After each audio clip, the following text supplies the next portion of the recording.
Welcome to The Politics Guys, a place for bipartisan, rational, and civil debate on American politics and policy. I'm Michael Baranowski, a political scientist at Northern Kentucky University. Before I get started with the show, I wanted to point out that today's interview is considerably longer than most of our normal interviews. And that's for a couple of reasons. First off is that Professor Caplan was gracious enough to give almost an hour of his time to talk with me, and I truly appreciated it because, and here's the second reason, is the topic we're talking about, the value of higher education and the policy implications of his research is something that absolutely fascinates me, hits pretty close to home as I'm a college professor. And so also, I should point out, Bryan Caplan is just a delightful guy.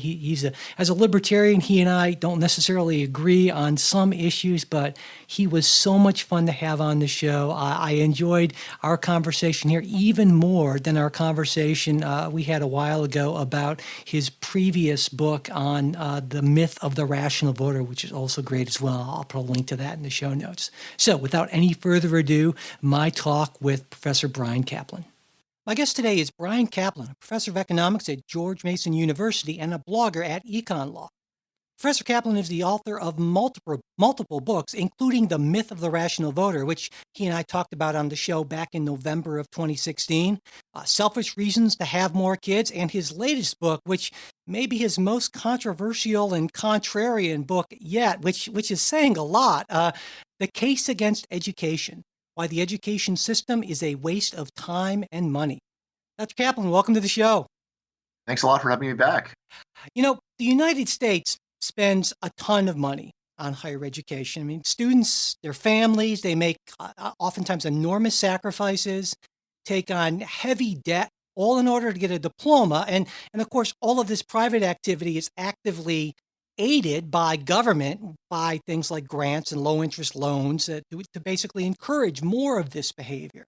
And there's an incredibly strong bipartisan consensus that higher education is not just a good, but a great investment, not just for individuals, but for our society. I've come up with a list of what I think are the 8 main conventional wisdom sort of reasons as to why college is such a great investment. And in your book, you challenge and oftentimes I think very convincingly debunk every single one of these, which has clearly made more than a few people really upset. Now, I was hoping what we could do is sort of go through these reasons, this conventional wisdom, and you could explain to me why these things aren't such great reasons to get a college degree.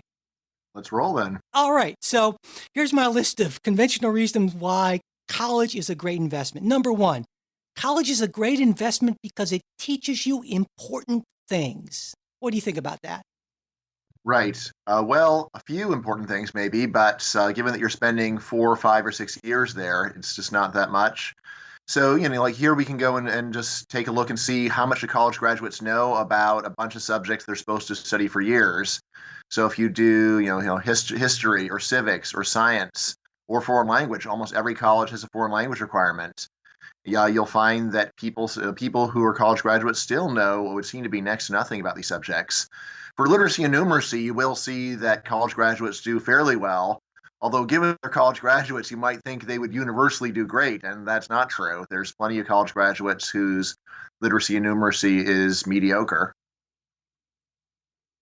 And so how do we measure this sort of thing? I mean, isn't it difficult some people would say, well, think back to their college days and say, oh yeah, I learned a lot of useful things. So how do we know that people don't learn important things from college?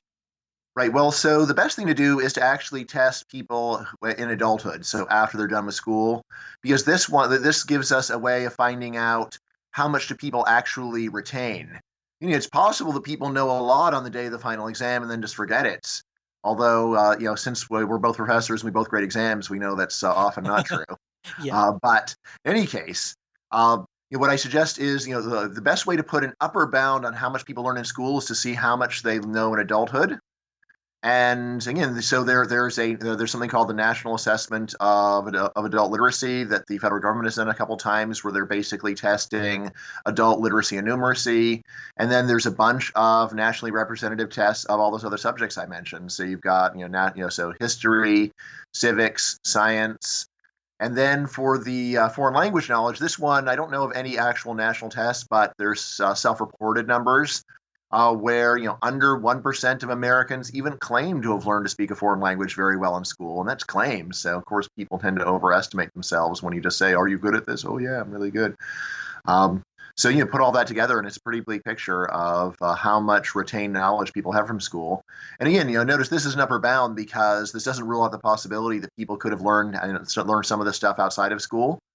But what I say in the book is that everything that people know is the most they could have learned in school. And that's really the approach that I take and how I'm able to try to squeeze out an answer from the evidence that we got. And so basically, it's along the lines of if you don't utilize what you've learned directly in some way after college, it's just not going to stick, essentially. Yeah, I mean, of course, a lot of students don't learn in the first place, but even if you do learn it, if you never use it again, then you forget.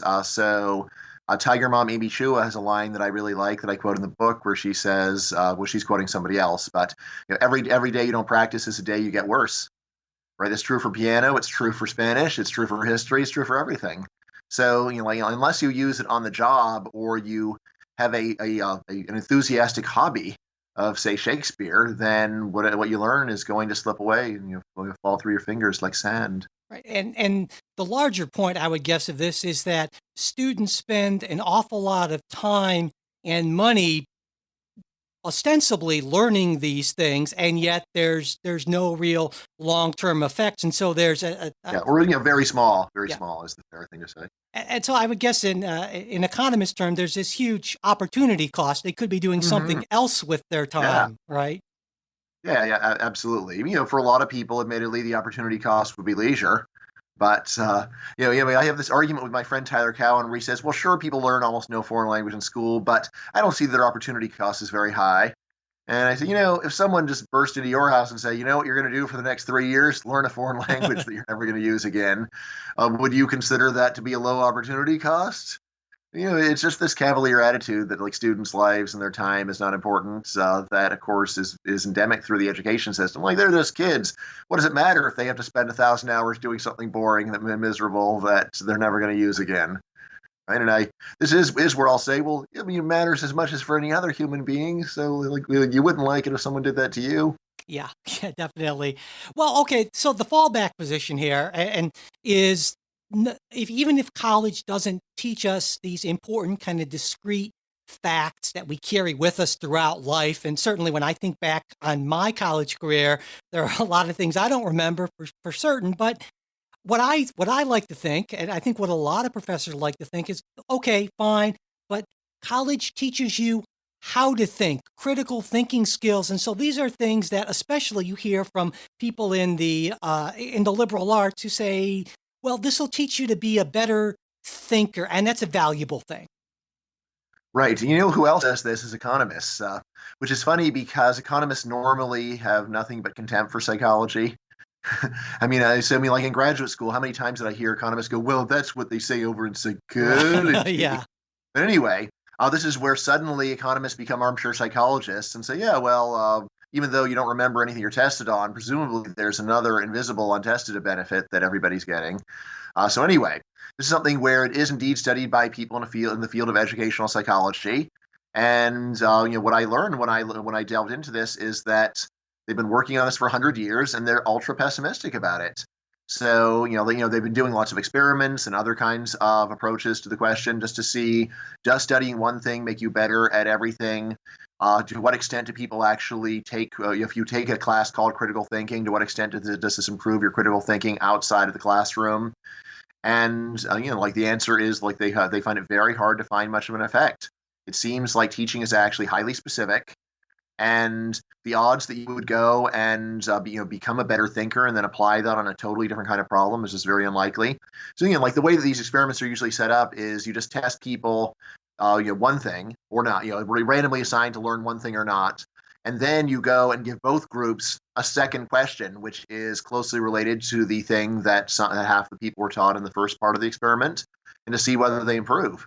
And the main result is, unless you tell people, use what you learned in the first part of the experiment to solve this problem in the second part of the experiment, unless you do a very heavy-handed spoon-feeding approach, there's very little gain. People just have a lot of trouble seeing the connections between things.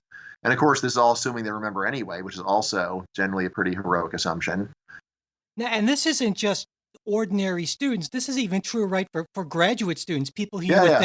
think should be really into this. Yeah. So, so one of the psychologists that I quote is a guy named Douglas Detterman, who actually has this great passage where he talks about how his approach to teaching has changed over time. He's like, well, as when he first starts doing it, he's these very idealistic views where he's going to let everybody figure everything out for themselves. Where you're a graduate student, so I'm not going to tell you what things are. You have to you have to just go and do full investigation and come to your own conclusions. And then he just said, like when I tried doing this, like people learned nothing. It was just a waste of time. And he says, now I do exactly the opposite. Now I go and I tell them what the answer is and then explain it to them. And maybe that will work. Although, even that's kind of disappointing, but at least there is a snowball's chance of hell of that working. Whereas even for excellent students, just saying, here's all the evidence, figure this out. They just don't know where to start. They just flounder. Like, what am I supposed to do here?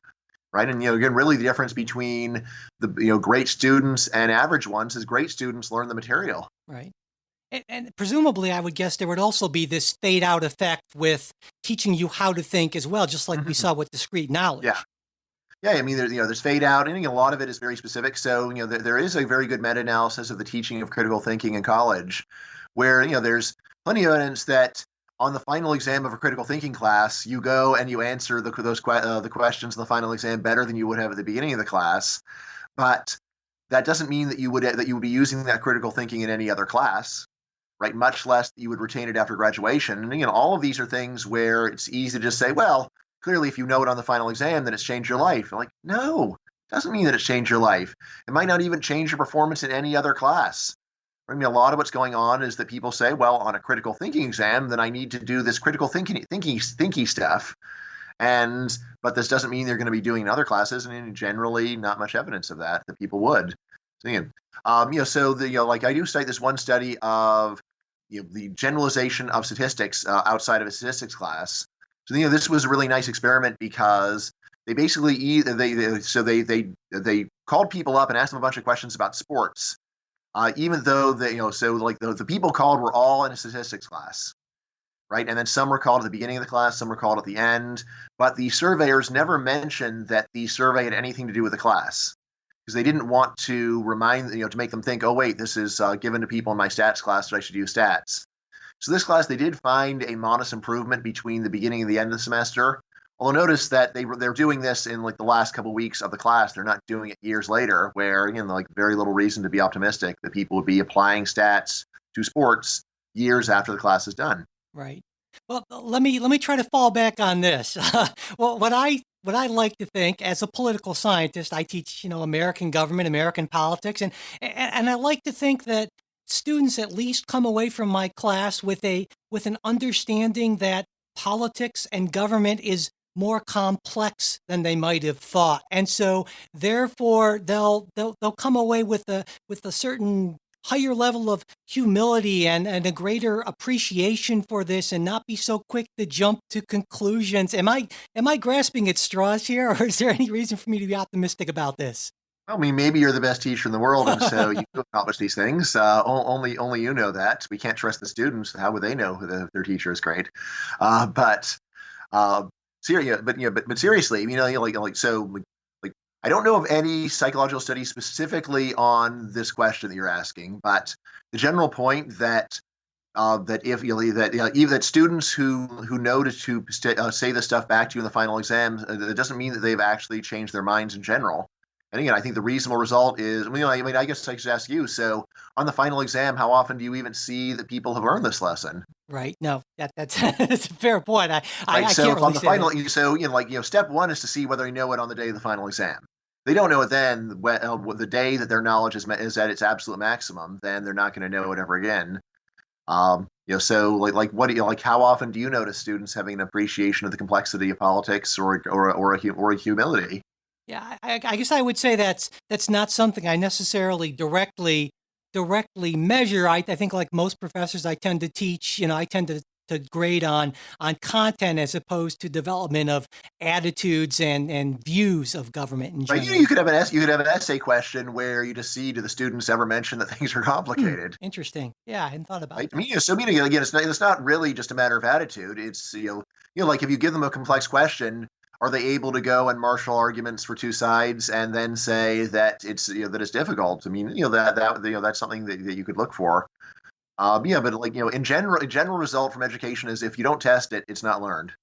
Well, Right? well. What about this? And I hear this on the left a lot. Of course, most professors in the social sciences and certainly in the humanities tend to be left of center. And there's this common belief that a connection between higher levels of education and being more liberal. And so some of us, and I'm a person, of at least the center left, would like to think, well, that's because we've taught these students and they understand that these ideas are better and more humane, and progressivism is sort of the way to go. Is that what do you think about that? Yeah, well, it's funny because, of course, there's two different emotional reactions to the same story. So there's your story of the professors feel good about it, and then there's, of course, the right wing critique of the schools are just giant indoctrination centers and how terrible that is. So you got two sides both taking for granted that they're actually changing their students' minds a lot. The students' minds are being changed a lot. But there when I went to the research and also to the original data, it's just hard to see much general sign that students are becoming more liberal overall. There seems to be a very slight change in the liberal direction, but you really have to take out your statistical microscope to see it. Now again, so like in addition to reading all the research that I could find, I also just looked at the General Social Survey over the last 40 years. Again, there what you see is there is like it's a huge data set, so you can use statistics, go and find a slight effect, but it is quite slight. Now, it's possible the last few years are different than the last 40 years, but I mean, the general fact that faculty is unusually liberal has been true for this entire period. So it doesn't seem too likely that there's been a sea change. Again, and people say, well, what about all those liberal students on Facebook that I see protesting? Remember, the protesters are not representative. Protesters, it's just a handful of activists. Most students are getting drunk, they're going and hanging out with their friends, they're going on dates, they're partying. This is the main thing that people are doing in their free time, in college, and like going and protesting a talk. This is an ultra rare activity, but it gets a lot of publicity and so weighs overly heavily in people's minds as a measure of what is happening on today's campuses. When most of what's happening on today's campuses is the same stuff that's been happening since the Animal House came out or before. Uh, so now, if you look more closely, what you'll see is that there do seem to be more noticeable effects of education on issue views as opposed to general ideological outlook. But the patterns are just not what almost anyone would think. So, like simple version is that adjusting for a lot of things, that the more time you stay in school, the more socially liberal you get, which again is, of course, one of the things that people generally think. But at the same time, you also seem to be getting more economically conservative. So socially liberal, but economically conservative, which again is not what many professors are trying to do. It's not what people think of as happening on college campuses, and yet this seems to be the pattern. When I tell this to economists, they say that's ridiculous. Those sociology professors are a bunch of socialists. Like, yeah, well, do you think sociology professors are typical college graduates? I mean, they're really weird. You got to go and talk to the vast majority of college graduates who just go and get a job in the real world and see what they think.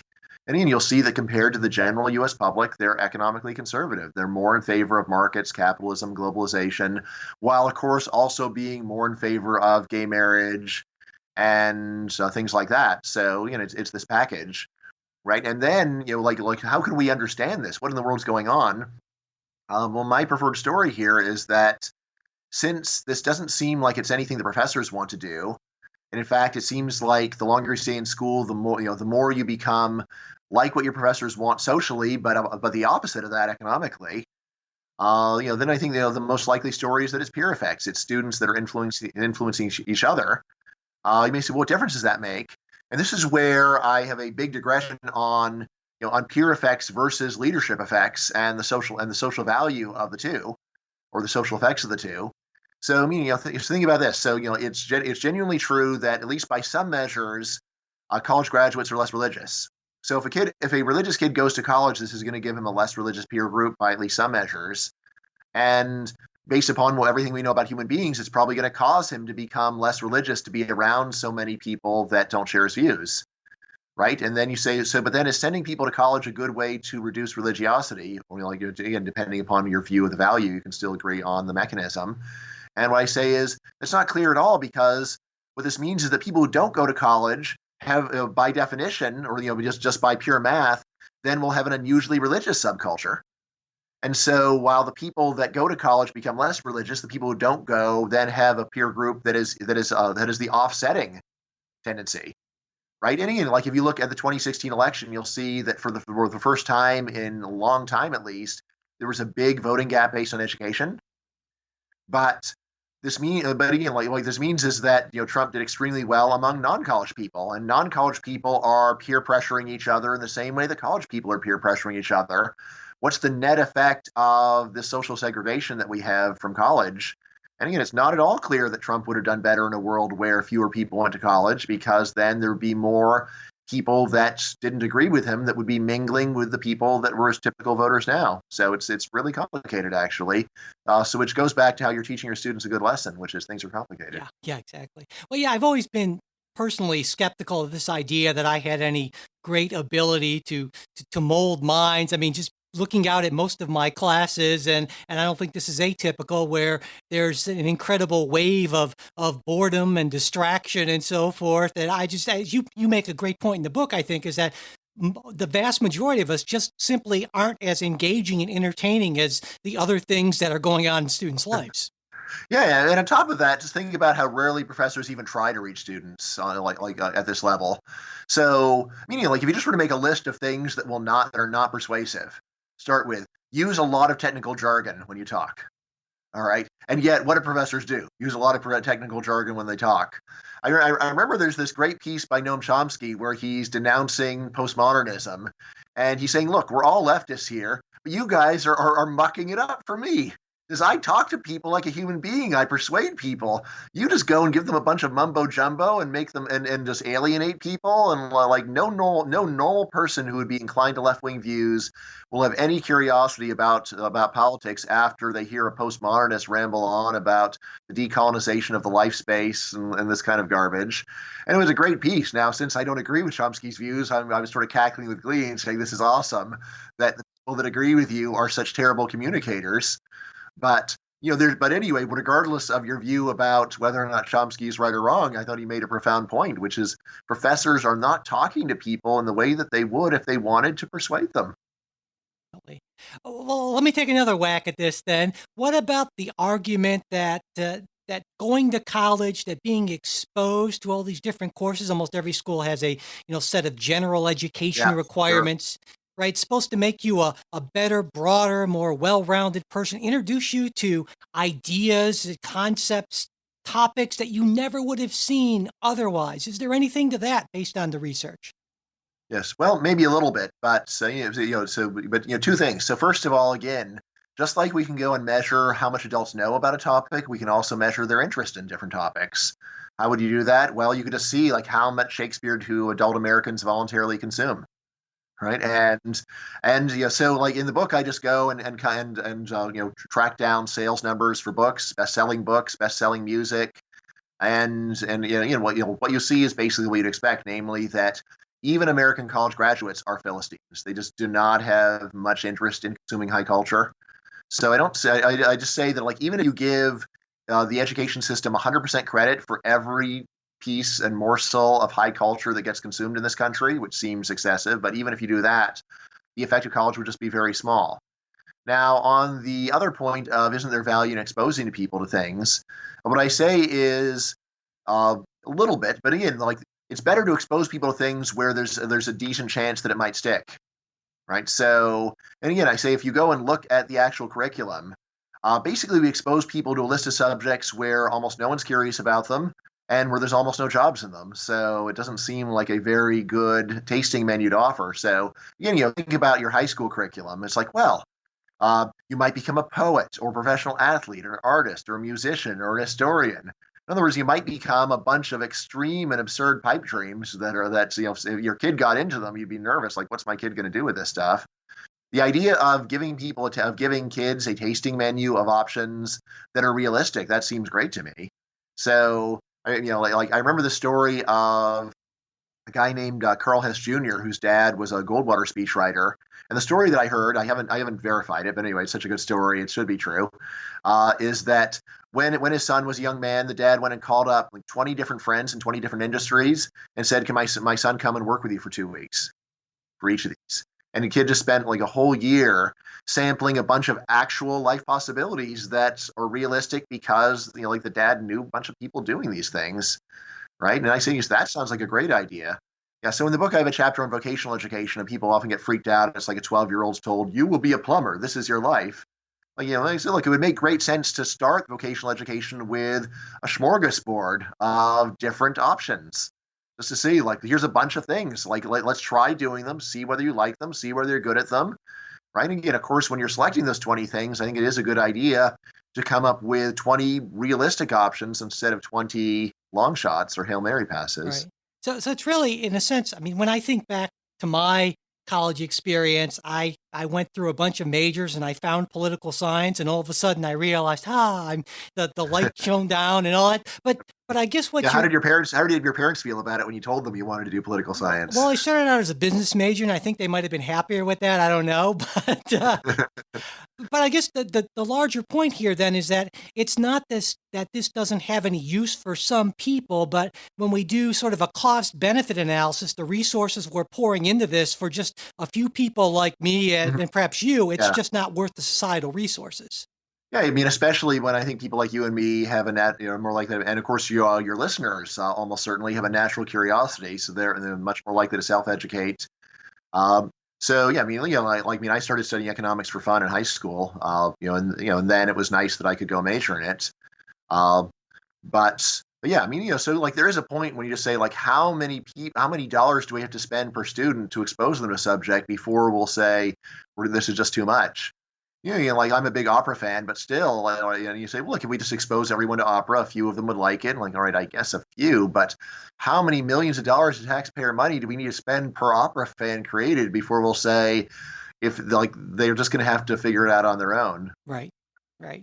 Well, what about this, before we get to the economic benefits, where maybe I'll be on firmer ground, or some of the conventional wisdom perhaps is, there's this argument, and I sometimes use it as well, at least I am, it's college is socializing students in a lot of different ways. I mean, even in the classroom, I've told students, for instance, well, I'm teaching you attention to detail. This is going to be very useful in the job market. Employers want people who can spell correctly and turn in work on time and so forth. And I mean, surely there's something to this, right?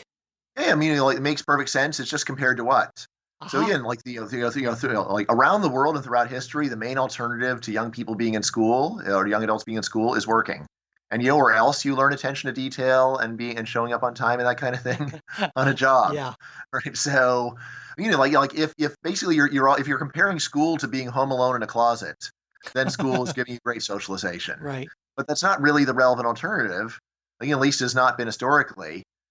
So, sometimes say compared to playing video games home alone in a basement, I just got an email from a professional video game player who said, "No, no, but what about social, like social games?" And oh yeah, I forgot about them. All right, so fine, but like playing video games from the 1980s, home alone in a basement, say, that's giving you poor socialization. But is that the relevant alternative?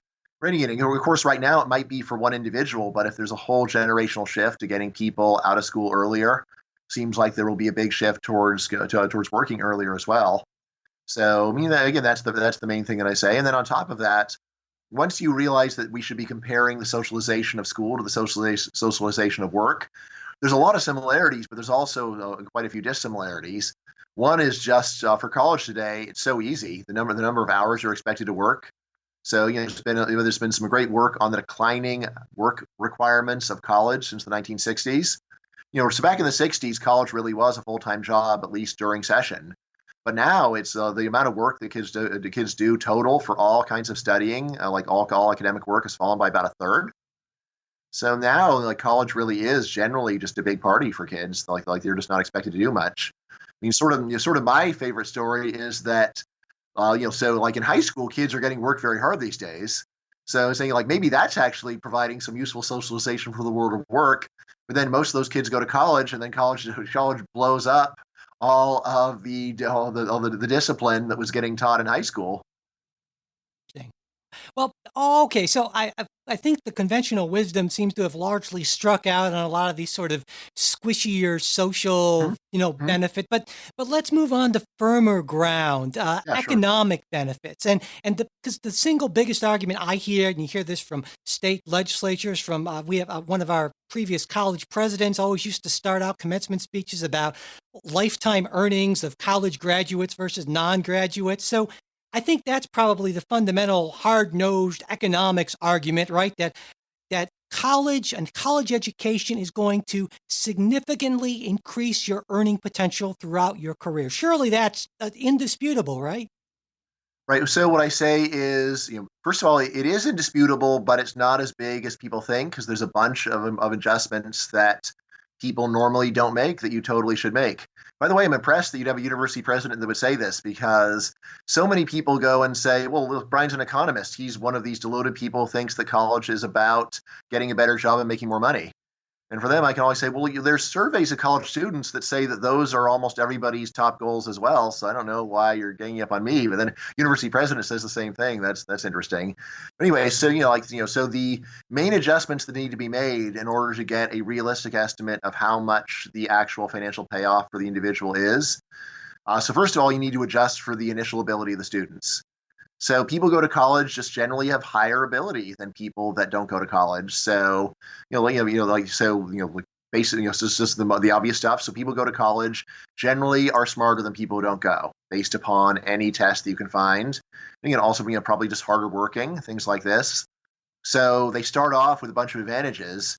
So you shouldn't give college full credit for the extra earnings. You got to remember that the people who go to college arrive with some advantages that probably would have led to higher earnings even if they hadn't gone to college. So that's one big and important adjustment. The other one, which so that one at least is often done in social science, although not by people who just go and look at the census. But the other thing that's huge is completion probability. So the odds that you actually finish. Normally, the comparisons are based upon the success stories. That's not the way that you should evaluate investments. If you were a bank and you went and looked at how profitable the loans that were repaid were, and then said, let's make more loans. Well, wait a second. What about the loans that weren't repaid? What about the defaults? What about them? Oh, yeah, I was just hoping to not mention those. So the basic fact is that out of full-time college students, only about 40% finish a four-year program in 4 years. Give them 5 years, and then it's up to like 55%. 6 years, up to 60. Right? There's a little bit of a tweak that you need to do for people who transfer things like that, but these numbers are basically right. So what this means is that if you go and calculate like the payoff for finishing in 4 years, but it really takes you 6 or 7, it's a much smaller payoff than it could actually wind up being a loss when you add in you had to give up 7 years worth of tuition and lost earnings rather than just 4. Right. And then here's the other thing that's very important to remember, or like another important fact. Most of the payoff from college comes from graduation. Right. So, like when I went and averaged all the studies that I can find, it looked like the senior year of college pays more than twice as much as the first 3 years combined. All right. All right. And what this means then is that this completion probability is really important. It's not like if you just do 3 years, then give up, you get 3/4 of the gain. Rather, it's like maybe you get 15% of the gain, right? But you still paid the full paid 3 years worth of cost. All right, so basically, what I say is that college is a very good deal for students that are very likely to finish. But anyway, those students are again pretty predictable based upon high school. So general rule, best predictor of future performance is past performance. People did very well in high school are highly likely to finish college. Even on time might be a bit heroic, but still they'll probably finish in 5 years, say. So for them, college still looks like a quite good deal. But if you are someone that was in the bottom quintile of math in high school, then then it's just probably going to be a disaster. Your odds of finishing are extremely small. I think like 5 to 10%. Right. Well, what I found was really fascinating is how you sort of turned the conversation in an interesting way, because that sort of compared to what question, that idea of, well, if you weren't in college, you would presumably be working and earning money. And again, that idea of opportunity cost. And what I found I had no idea was that, unless it seemed like you concluded that unless you are a reasonably strong student, you Mm-hmm. actually are better off in terms of return on your investment not Mm-hmm. going to college. And most people, of course, aren't Mm-hmm. strong students. Yeah, yeah, that's right. So, I mean, if there's a question, so out of people who go to college, are most of them strong? And that's where, well, if we whittle it down to people that are going to 4-year colleges and so on, then maybe you could get up to a majority are strong enough for it to be worthwhile for them. But yeah, but for people that struggled in high school, then on average it's a bad investment. If they can finish, then it's a good investment. It's just but you say, look, if you win the lottery, Right. then that ticket is a great way to invest your retirement money. All right. Yeah, but you should consider the probability first, Yeah. And right? but of course, parents don't want to do that. Parents want to just assume that their kids are going to get through and have a high paying job at the end. Yeah, I mean, so if you talk to parents, especially parents of kids that just didn't do very well in high school, there's kind of a Pascal's wager about it all, where it's like, well, I mean, I don't know what's going to happen here, but what else can you do, right? And for that, I have to say, look, I mean, like, of course, we're often just confused about what to do, but that's not a good reason to do something that is typically a failure. Yeah. Right. Right. Right. So, yeah, I mean, there's this sort of like the classic thing, if you know the musical Avenue Q, it begins with the song, "What can you do with a BA in English?" Mhm. What can you do with a BA in English? Right? And there's like, I guess I'll go to law school. So, well, why don't you first look into whether that will work out well for you before you do it? So, like just saying, I don't know what to do. It's like, well, just sit there and not know for a while then, and just try. Well, why don't you just go and get the best job you can get for now, and then see whether matters clarify with time. Maybe they will, maybe they won't. Maybe you will come across something that you like and you're good at without college. So these are all reasonable things to keep in mind. I mean, I don't think that so with parents. I mean, there is a lot of wishful thinking, and yet parents do know their kids, and I think there are a lot of parents where they seem pretty frustrated with their options. Like, well, I guess he's going to go to the college now. I don't know. What's he going to major in? I mean, I don't know that many parents of kids that are not good students who are just totally wide-eyed, naive about it. But I think people are very conformist, so it's just hard when everyone else is sending their kid to college for you to not do it. But I mean, I always encourage people to be selectively nonconformists and say, well, look around. Like, is anyone really paying that much attention to you? What are they going to do to you? And if like you don't have a good answer for those, then I would say you'll keep your own counsel. Don't worry about them. Like in the book, I talk a lot about like how much employers are value conformity. But I also have written quite a bit about how like in the modern world, there's a lot of areas where you can be selectively nonconformist and get away with it. So it's so like really like it's important to be aware of what's going on in society, so you can find out, when do I need to conform, and then when can I take a break from this and just do what I think makes sense. Right. Well, it, there's a big paradox here. In the first part of our conversation, we talked about how college really doesn't seem to teach people much that sticks, but yet there's this huge premium for people Hmm. who manage to finish college. And that's where we get into this idea of, and obviously it's a concept that's central to your book, the signaling. And so could you Hmm. explain what Yeah. signaling is? Yeah, so signaling, it's another word for getting certification or impressing people, right? So it basically just says that there's two ways that education could pay. It could pay because you go and you build up useful job skills in school. That's one story, and of course there's something to that. Literacy and numeracy are useful job skills. But signaling says there's a second story. And the second story is that education can raise your earnings by impressing employers, by letting you stand apart from the crowd by jumping through hoops, right? And basically just to not get your application thrown away when you send it in to try to get a job. right? An analogy that I like is there's two ways to raise the value of a diamond. One is to give the raw uncut diamond to an expert gemsmith who perfects it with his tools. The other thing, though, is you can go and give it to the guy with that eyepiece, and he can go and look at it and say, "Oh, it's a perfect diamond, no flaws." And then he puts a little sticker on it saying that it's a grade A diamond, and that too can greatly increase the value of a diamond. So there's two paths. And what I say is, like the best evidence that signaling is very important in education is precisely that we learn so much material that we're not going to use on the job, and yet employers care, right? It wouldn't be surprising if schools taught you a bunch of useless stuff and then employers didn't care. And then you say, yeah, well, this is just teachers teaching whatever they feel like and lording it over us. No big surprise there. The surprising part is that employers value the education that you've received, and in particular, they seem to put a lot of value upon completion, right? Which I say is one of the strong symptoms of signaling. Because again, if the main thing that we're going on in school is you're acquiring useful skills, then you think that every year would be about as good as every other year. But if the main thing that's going on is that you're impressing employers, then the fact that you complete the whole package and at the end say, "Look at me, I did what I was supposed to, ta-da!" That can be a lot more impressive, even though the last year was not especially informative in terms of job skills. Right. And then on the question of exactly what is it that students are signaling with their education. So, I mean, there's sort of the obvious things like you're signaling they're smart. People with more education are generally smarter. You're signaling you're hardworking. If you're smart but lazy, it's hard to get through school. But then I say there's a third thing, which I think is really central to my whole story. And this is you're also just signaling conformity. You're saying, look, if our society says you have to do 4 years of school, I'm not going to sit there going, why? Why can't I do something else? You're just going to say, yes, sir. Yes, ma'am. 4 years coming right up.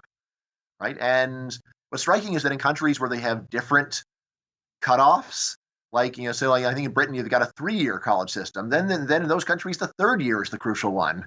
So sort of whatever your society has declared to be crucial or important or normative, this is what employers care about. And again, this is where I'll say I'm happy to come to sound like a sociologist and to say, yeah, so like what is what counts as conformity depends upon what society you're in. And in our society, finishing a bachelor's degree is a key part of what society expects of us.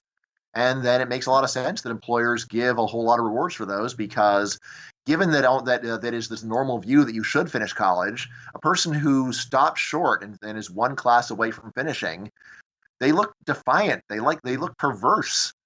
Right. Yeah. And of course, if you were the parent of a kid one class away from college graduation, just imagine your frustration with the situation. Like, finish their stupid degree, kid. Come on. I put all this money in. I am not going to be the father of a college dropout. You.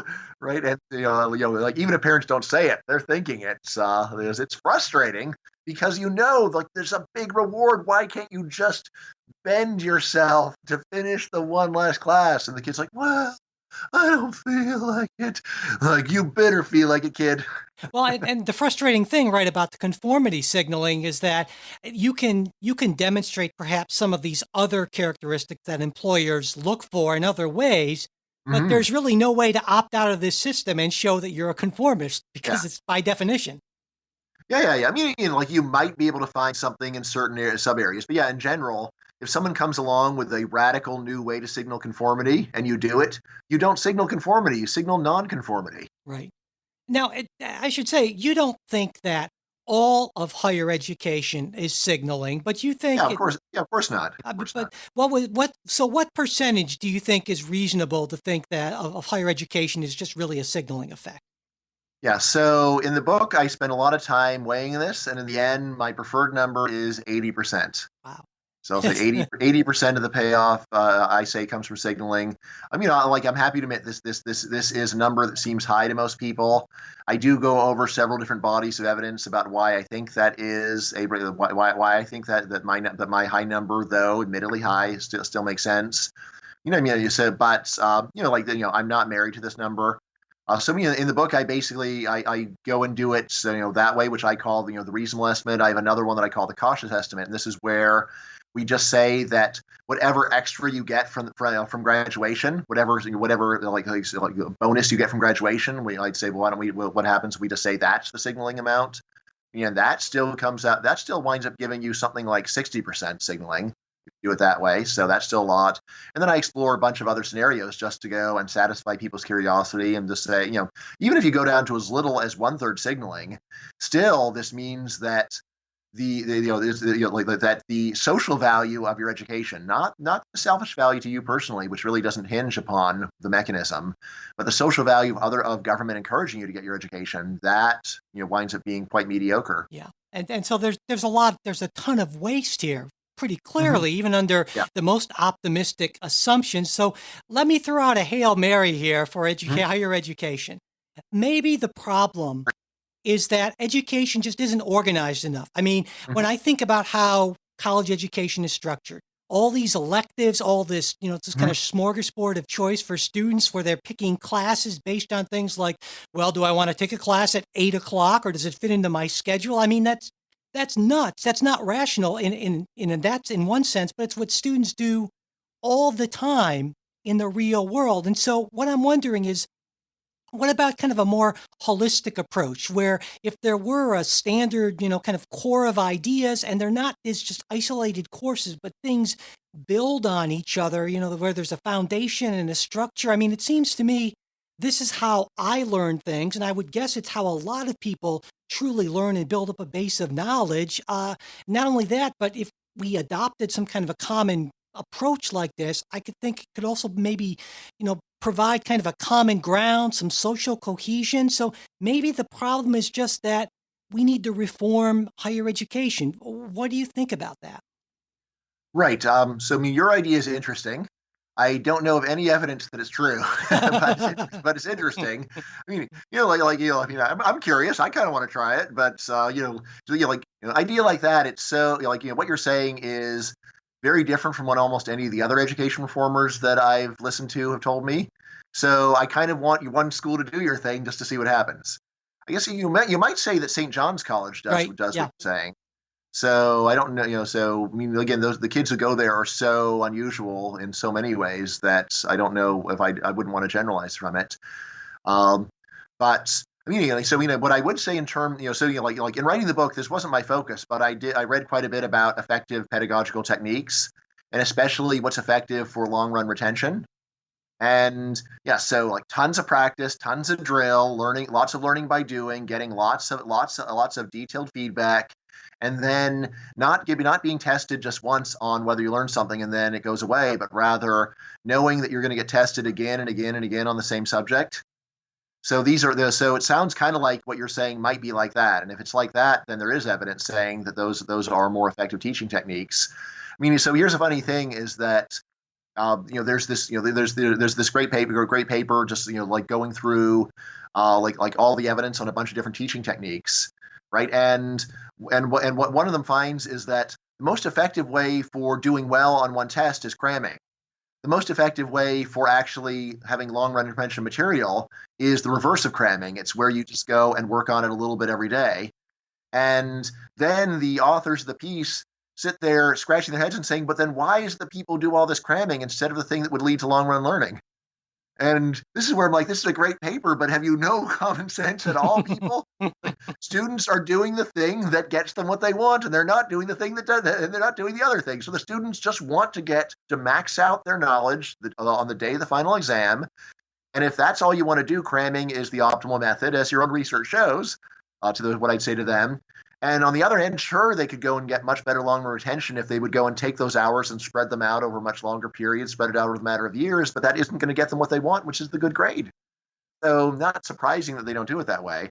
Uh, my general reaction to all proposals to improve the curriculum or the teaching techniques or anything else is just that I'm ultra skeptical that it's really going to happen. Right. And the reason is just that, the current system gets piles of money, and yet there seems to be very little curiosity about how to spend it better or how to get how to get more effective teaching techniques. There's a lot of variation in teaching techniques and change, but it mostly seems to be driven by fads with nothing to do with research. Right. So the fact that the people who've been receiving this money for all this time have such a lackadaisical attitude towards the responsibilities to their funders makes me not trust them. Yeah. Yeah. No, Right. And that's why I say, no. Here's what we should do: cut spending, austerity, And then if someone says, "Oh well, apparently taxpayers are mad at us. Maybe we should go and step up our game and actually figure out how to deliver value." That's where I'll say that's a great attitude. Now do it successfully and prove it, and then maybe we'll restore some of your funding. Well, yeah, let's talk a little bit about the sort of the policy prescription part of this, because of course, college hasn't always been something that was for everyone. If you look kind of to the pre-GI Bill United States, very different world. And so I'm wondering, what do you see as a good proportion of the population that goes to college, and what sort of policy changes do you think would be beneficial here, given everything you've learned, everything the data says about the value of college education? Yeah, so 10% seems like a reasonable number to me. Wow, a lot Uh, lower than it is now. yeah, a lot lower. How could this be achieved? It's actually pretty easy. You just need to raise the cost. Right. So there's a lot of research on the effect of the cost of college on attendance. Most of the people doing this research want to use the research to argue for lower cost, but there's no reason you can't take their numbers and just reverse it and say we need to make the cost higher in order to get people to stop going.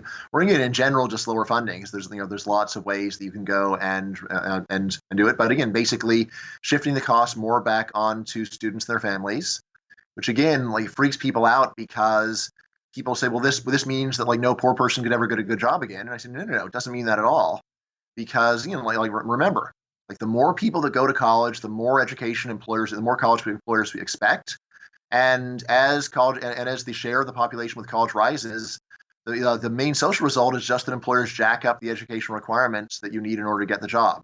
So in the book, I have a whole section on what's called credential inflation, and this is very well documented. Especially sociologists are interested in it, although there's some economists as well.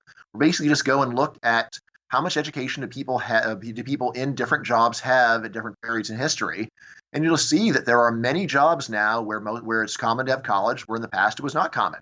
Jobs where almost everyone has college now, where in the past almost no one would have had it, right? And again, this makes very little sense in terms of the education as skill creation story, because then you might say, well, why would you need more skill to be a waiter today than in 1950? If anything, you probably need less, because in 1950 you'd have to do arithmetic at the customers' tables. But in signaling terms, it makes perfect sense. If employers want people in the top third, then when you raise the education level of the whole population, they automatically jack up the expectations and say, well, you need more education to be in the top third.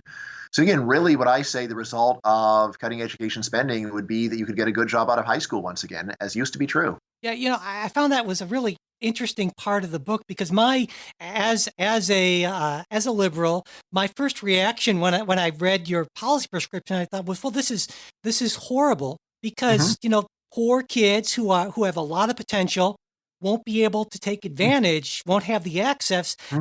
But it seems to me your answer to this was that, well, in certain instances that may be true, but for every, say, one kid that's true for, there are going to Mm-hmm. be dozens, if not hundreds, of kids who it actually will benefit. Is that more or less what you're Yeah, saying? yeah, yeah, exactly. So again, just think, like what was it like to be in 1950 to be a high school dropout looking for a job? It just wasn't that bad back then. The stigma was much less because there were so many high school dropouts running around. But today, the stigma is enormous because there's so few. So again, when you're thinking about kids from poor families and saying our modern society is so great, well, it might be great for a kid from a poor family from a college degree, but how is it for a kid from a poor family who's a high school dropout? It's a lot worse for them. So you really should consider both. Now, it's also worth pointing out that there are some very simple ways that you could avoid like the obvious downsides. Like you could say, look, we're cutting spending in general. We're going to keep merit scholarships, right? We're going to keep merit scholarships for kids from poor families. So we don't need to give merit scholarships to rich kids. What's the point? Why should taxpayers pay for that? But yeah, you could take just 10% of the money that we're now blowing on people that don't even finish and just say we're going to go and give a free ride to kids that are really good if they're from poor families. Basically any time that you go and take money that you're throwing indiscriminately at everyone and then apply some common sense restrictions to it, it's very easy to save a lot of money. Anytime that you say, instead of giving it to everybody, let's give it to very talented kids from very poor families. And then, like, that's what you've cut the cost 90%. I mean, right away. So, I mean, yeah, like again, to me, this is like, and there are, by the way, there are a few states that actually have this focus. I think Georgia and West Virginia, and these are also, by the way, some of the scholarships that have been most favorably evaluated in cost benefit terms by economists. So, again, there's a great logic to it. Yeah, mine's a terrible thing to waste. So, again, if you have someone who's really talented, then probably makes a lot more sense. But there's someone who's been in the bottom fifth of math scores for his whole life, and you're gonna go and try to and give that kid a full ride to college. Like, what in the world is the point? But now, of course, some people would say, well, then the obvious solution is then to just essentially cut government funding and cut all these subsidies and so forth. But there are plenty of people on the right who want to do that, but their argument is exactly the opposite, that if government does that, then that's actually going to end up lowering the cost because these subsidies are artificially raising the cost. It could actually make potentially the problem worse instead of better. Yeah, no. So, I mean, no, I don't think there's an economist alive who would say that. I mean, there must be one. But here's the thing: is it's true that government's pumping up demand, and that raises the price, but it also increases the quantity. That's the whole idea. So yeah, so in other words, the fall in tuition is not like tends to moderately offset the reduction in attendance, but still, like if there's less money for it, there's going to be less of it. That's so basic, and all the evidence and all the empirical evidence says exactly that same thing. That's yeah. So I mean, it's true that like when a lot of government funding has raised the cost of tuition, and therefore so again, imagine this: if the government funding were as much as it were today, but the tuition were what it was 50 years ago, there'd be even more people in college. That's true, but nevertheless, the fact that there's all this government funding has clearly raised the number of people who go. I don't think that can be seriously debated. Now, I'd like to close with a personal question, I guess. Huh?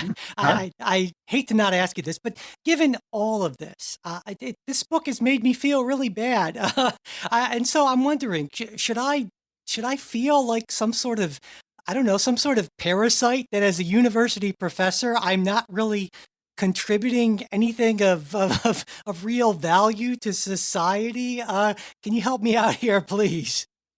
Yeah, so that's a good question. Of course, you can say the same for me. For me, I have the easy out of, well, my social value is blowing the whistle on this corrupt There you system. go. So I can sort of salvage my self-esteem that way partly. In terms of like how I go about my day, like honestly, like I feel great. And, so like how do I feel like my teaching is worthwhile? Well, honestly, I teach to the top of the class, and like there's a few students who like it and appreciate it, and so for me they make it worthwhile. And the students who are bored or don't show up, I just don't think about them very much.